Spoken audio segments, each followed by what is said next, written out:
The storm had started around dusk, creeping in with heavy clouds that swallowed the sky. By nightfall, the wind was screaming against the windows, and the rain fell in relentless sheets, as if the world outside was drowning. The occasional flash of lightning bathed the house in white, and thunder rolled through the empty rooms like distant drums. I was alone. That wasn't unusual. I often enjoyed these solitary nights. There was something calming about the rain, the quiet that came with it. The house had always been my refuge, but tonight the calm felt brittle, like it could shatter at any moment. I sat in the living room, an open book resting on my lap, unread. My eyes kept flickering to the windows, half expecting to see something peering in from the shadows. I couldn't shake the feeling that something was off, that the storm wasn't the only thing pressing against the walls of the house. The first knock came so quietly I almost missed it. I lifted my head, staring toward the front door. The rain had muffled the sound, but I was sure of what I'd heard. I stayed frozen for a moment, listening. Nothing. Maybe it was just the storm, a branch or debris caught in the wind. But then it came again. Slow and deliberate, someone was at the door. I hesitated. Who could be out there in this weather? No one had called or texted. The hour was late, the storm unforgiving. Whoever it was couldn't mean well. I stood, my legs feeling strangely weak as I walked down the hallway toward the door. The lights flickered as I reached it, casting long, jittery shadows across the walls. I stopped just before the door, listening again, hoping to hear some kind of explanation. A voice? Footsteps? But there was nothing. Just the pounding of the rain and the whispering wind. Through the peephole, I could see nothing but darkness. No movement, no silhouette. I took a breath, opened the door just a crack, and peeked out. The porch was empty. I frowned, stepping back to open the door wider, scanning the yard. The storm continued to rage, trees bending in the wind, puddles forming in the driveway, but no one was there. No tracks, no sign of anyone having been there at all. I closed the door with a sigh, locking it. Just the wind, I told myself. The house creaked around me, as if trying to agree. I had barely taken 3 steps back toward the living room when I heard it again. I froze. The sound was louder this time, insistent, but I had just looked. There was no one there. My mind raced, trying to rationalize. Could someone have circled around, hiding, waiting for me to come back? A pit of unease settled in my stomach, but I couldn't ignore the knock. I turned slowly and approached the door again. My heart thudded in my chest as I reached for the knob. This time, I opened it fully. Nothing. No one. I stepped out onto the porch, letting the rain hit my face as I scanned the empty yard. Lightning lit up the sky for a split second, and in that flash, I thought I saw something. Movement. Just at the edge of the trees. A shape, dark and still, standing just beyond the reach of the porch light. I blinked. The figure was gone. Or maybe it had never been there at all. Feeling foolish, I stepped back inside, shaking my head. Get it together, I muttered, locking the door once more. I turned away, shutting my eyes for a moment to calm myself. But then, from right behind me, my breath caught in my throat. The knock hadn't come from the front door. It had come from inside the house. I spun around, my eyes darting across the room. The hallway stretched before me, shadows pooling in the corners. The storm raged outside, but the air inside felt thick and heavy, like the house itself was holding its breath. I moved toward the sound, each step slower than the last, heart pounding in my ears. I reached the living room, but nothing was out of place. The back door leading to the yard sat just beyond the kitchen, barely visible from where I stood. Suddenly, the knock came again. This time it came from the back door. My legs felt like lead, but I forced myself forward.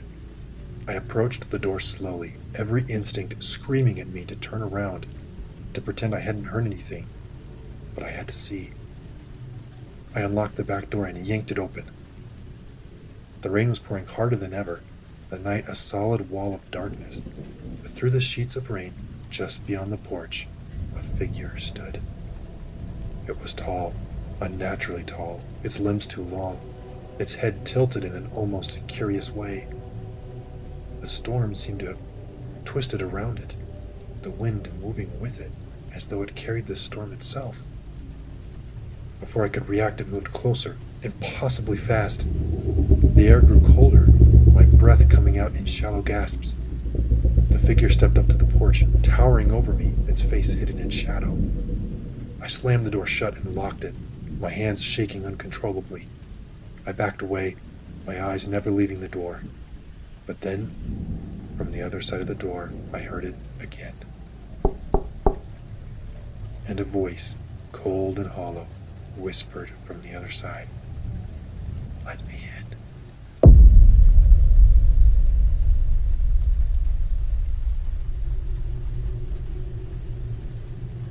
It had only been a week since I moved into my new apartment.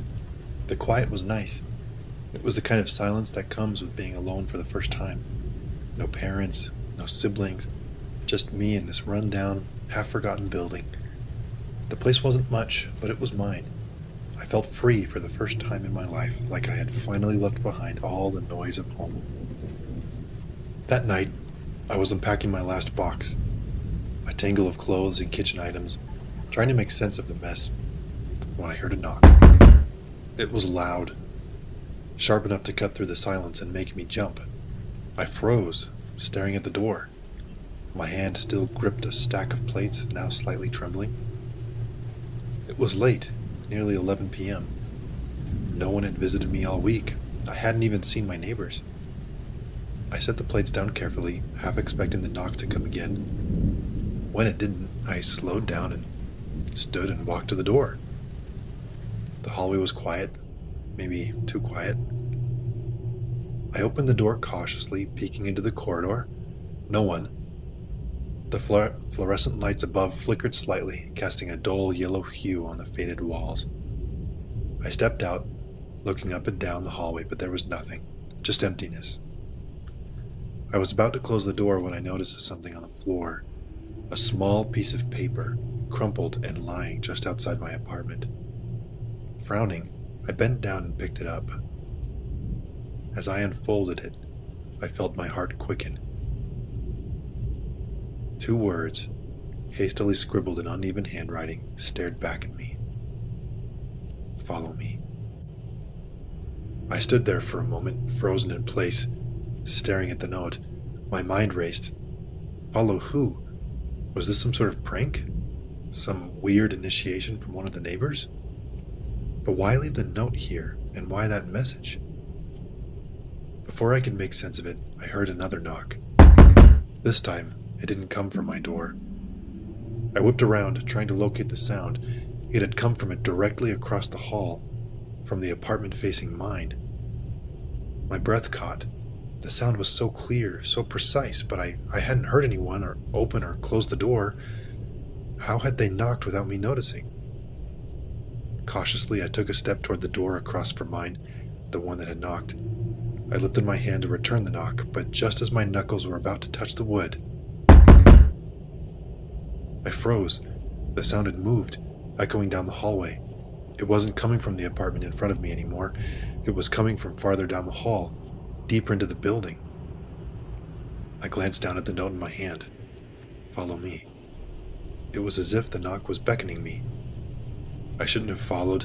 Every instinct told me to close my door, lock it, and forget the whole thing. But something else, a mix of curiosity, fear, and a need to understand, pushed me forward. I walked slowly toward the next door, listening as the knock came again, a little louder this time. When I reached the door, I raised my hand to knock back, but just as my fingers grazed the wood, the sound jumped again, coming from another apartment farther down the hall. My pulse quickened as I continued. my footsteps hesitant but drawn by the strange game of hide and seek. Every time I reached a door, the knock would come from somewhere else. It was always just out of reach, luring me farther. Eventually, it looped down the hallway until I was at the door immediately adjacent to my own. My hands were shaking. I stood there for a moment, staring at it, my breath shallow. I didn't know why I kept going, why I let myself get this far, but now there was no turning back. My hand hovered over the door, ready to knock, but before I could, I froze, my blood running cold. The sound had yet again come from a different door, but this time it was from my door, from inside my apartment. I turned slowly, heart pounding in my chest. I hadn't left my door open, but I also hadn't locked it. My steps felt heavy. When I reached my door, I hesitated, standing just outside the threshold. I didn't want to go in. Every instinct screamed at me to run, to leave, but I couldn't. I opened the door. Inside, there was something on the floor, another note lying just inside my apartment. I bent down and picked it up. I unfolded the paper slowly, dreading what I might see. It read, "Welcome home." My stomach lurched. The air around me felt thick, suffocating. I stepped inside, looking around the room. Everything was as I had left it. The boxes, half unpacked, the stack of dishes on the counter. But there was something off. The air felt colder. A creeping sensation of being watched prickled at the back of my neck. I took a slow breath, trying to calm myself, when the door behind me slammed shut. I spun around, heart in my throat, but the door was closed, no sign of what could have done it. The room was silent, so silent I could hear the blood rushing in my ears. I stood there for what felt like an eternity. I heard nothing. I saw nothing. Was it over? I took a deep breath, calmed down, chuckled a little, and turned around to keep unpacking my boxes. And then,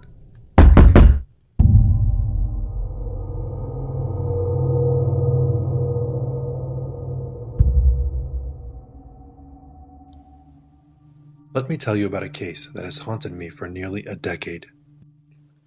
It's a series of disappearances that started with an ordinary family, the Smiths, living in a quiet suburb.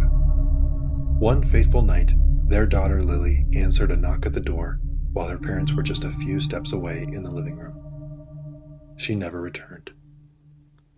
The parents heard the knock, and before they could react, Lily had opened the door. When they finally went to check on her, the door was ajar, and all that remained was a single scuffed shoe left behind, a small black one worn at the edges. It was the only clue, and it tore through their lives like a jagged knife. This case was the first in a chilling pattern that would grip our city. As I dove into the investigation, I discovered that more families had been affected, each victim vanishing under eerily similar circumstances. Take Sarah, for example, a college student who disappeared during a study session with friends at her parents' home. They were all in the living room when the knock echoed through the hall. Sarah opened the door and simply walked out, leaving behind her friends, her books, and her future. Then there was Mark, a young father. One evening, he vanished while babysitting his daughter. They were watching cartoons, his little girl curled up beside him, and then there was that knock at the door. He stepped outside, chuckling at her silly antics, but never returned. The pattern was undeniable. Every disappearance occurred when the family was nearby, a moment of safety shattered by that knock. Every time, a loving family was left behind, torn apart by confusion and grief. I can't tell you how many parents have come to me over the years, desperate for answers, each one asking, "What happened to my child?" Each one pleading for me to find the truth. I can still remember the look in their eyes, the anguish, the heartache. They were all close-knit families filled with laughter and love, now fractured by the unknown. The pain of their loss weighed heavily on me as I pored over case files, searching for a connection. The mystery deepened. Despite countless interviews and exhaustive searches, I found no common thread among the victims beyond the timing of their disappearances. I did start to notice, though, that each case had one haunting detail. A single shoe left by the door. Always one. Always the left shoe. It felt like a cruel joke, a reminder of their loved ones who had left. Then one night, the unthinkable happened. My daughter, Emma, was having friends over for a sleepover. Laughter filled our home as the girls giggled in the living room, playing games and munching on snacks. I was in my study, lost in the case files, when I heard the knock at the door. I remember the moment vividly. I called out to Emma, but she was already standing up, curiosity lighting her eyes. "I'll get it, Dad," she said cheerfully, bouncing toward the door. I barely had time to react as she opened it. "Emma!" I shouted, but it was too late. She stepped outside, and just like that, she vanished. The laughter in the house turned to panic. I searched everywhere, but she was gone, leaving behind nothing but a single sneaker, now resting at the threshold. That was the breaking point for me. The case had transformed from a professional burden into a personal nightmare. I was determined to find Emma and uncover the truth. In the days that followed, I threw myself into the investigation like never before. I named it The Caller. Yes, I said it. At this point, there's no indication as to what it is, as each disappearance seems impossible. I followed every lead, every rumor floating around the city. Stories of something that could draw people to the door, convincing them to open it, all while they felt an overwhelming sense of safety. What struck me most was the timing of these events. Each knock at the door came late at night, just when families were settling in, lulled into a false sense of security. It was as if the caller knew when to strike, targeting moments when people were most vulnerable. In my search for answers, I received an anonymous tip that sent me to an abandoned mine on the edge of town. As I sped to the mine, my instincts screamed that I was getting closer to the truth. I didn't have to go far inside the mine to find it. Inside, the air was thick with dust and decay, and as I moved deeper into the darkness, I'll never forget what I saw. A collection of shoes, each one the exact match to those left at each scene.